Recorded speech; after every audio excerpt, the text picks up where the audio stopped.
నమస్తే ఫ్రెండ్స్, ఈరోజు వీడియోలో మనము ఇంట్లోనే స్వచ్ఛంగా ఫ్రెష్గా ఉండే నెయ్యిని ఎలా తయారు చేసుకోవాలో చూసేద్దాం.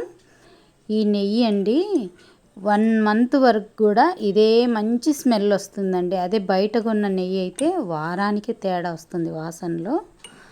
ఇప్పుడైతే వీడియోలోకి వెళ్ళిపోదాం.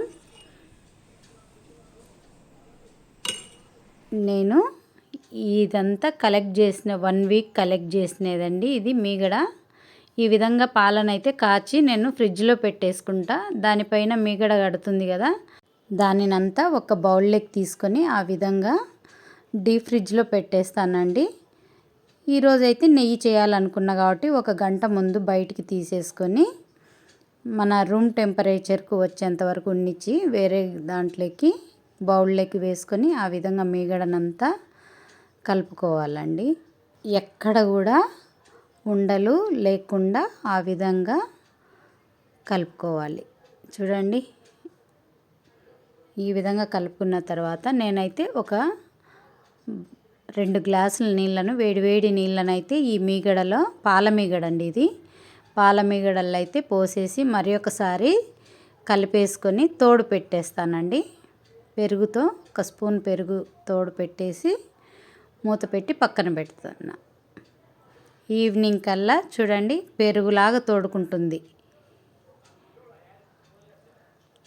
చూడండి గట్టిగా అయిపోయింది కదా. దీని అంతటిని ఒక మిక్సీ జార్లోకి తీసుకొని 2-3 నిమిషాలు వరకు హై స్పీడ్లో గ్రైండ్ చేసుకోవాలి.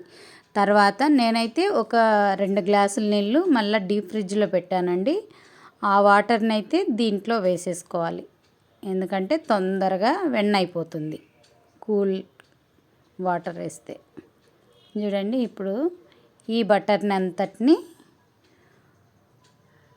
పక్కకైతే తీసేసుకుందాం. ఇప్పుడే కాదండి, నేను ఎప్పుడైనా కూడా ఇదే ప్రాసెస్లో అయితే చేసుకుంటాను. ఈ పాల మీద మీగడతో నెయ్యి అయితే మా అమ్మ ఎప్పుడు చేయలేదు. ఈ విధంగా చేస్తుంది కాబట్టి మేము కూడా ఈ విధంగానే చేసుకుంటున్నాను.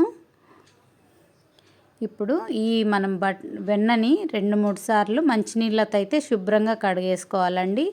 ఆ విధంగా కడగడం వల్ల మనకైతే లాస్ట్ కాంచిన తర్వాత ఏం వేస్టేజ్ అంటూ ఉండదు.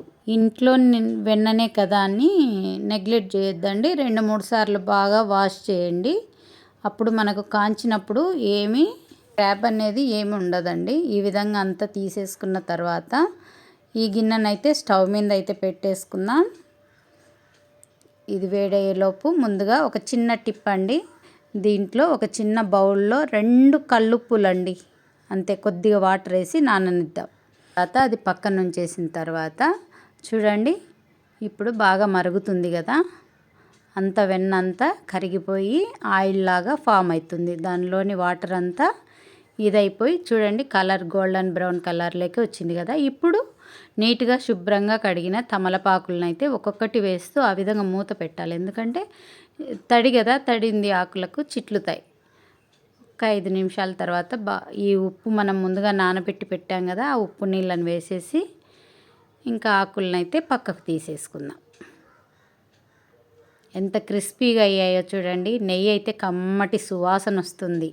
ఈ విధంగా కాంచిన తర్వాత వీటిని చల్లగైన తర్వాత ఒక గాజు సీసాలు అయితే స్టోర్ చేసేసుకుందాం ఫిల్టర్ చేసుకున్నాక. చూడండి, ఈ విధంగా మనము హోమ్మేడ్ చేసుకోవడం వల్ల చాలా బెనిఫిట్స్ ఉంటాయి. మనం కాచేటప్పుడైతే తమలపాకులు వేసాం కదండి, ఇంకా తమలపాకులు లేని వాళ్ళు కరివేపాకు కూడా వేసుకోవచ్చండి, ఎందుకంటే సువాసన కోసం చాలా బాగుంటుందండి. ఈ నెయ్యి కూల్ అయిన తర్వాత నెక్స్ట్ డేకి పూసగా ఈ విధంగా తయారైపోతుంది.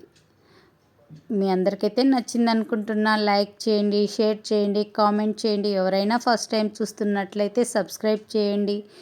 మీ లైక్ మాకు చాలా సపోర్ట్గా ఉంటుంది, ఇంకా చేయాలా వీడియోస్ అని ఎంకరేజ్మెంట్గా ఉంటుంది. Thank you friends.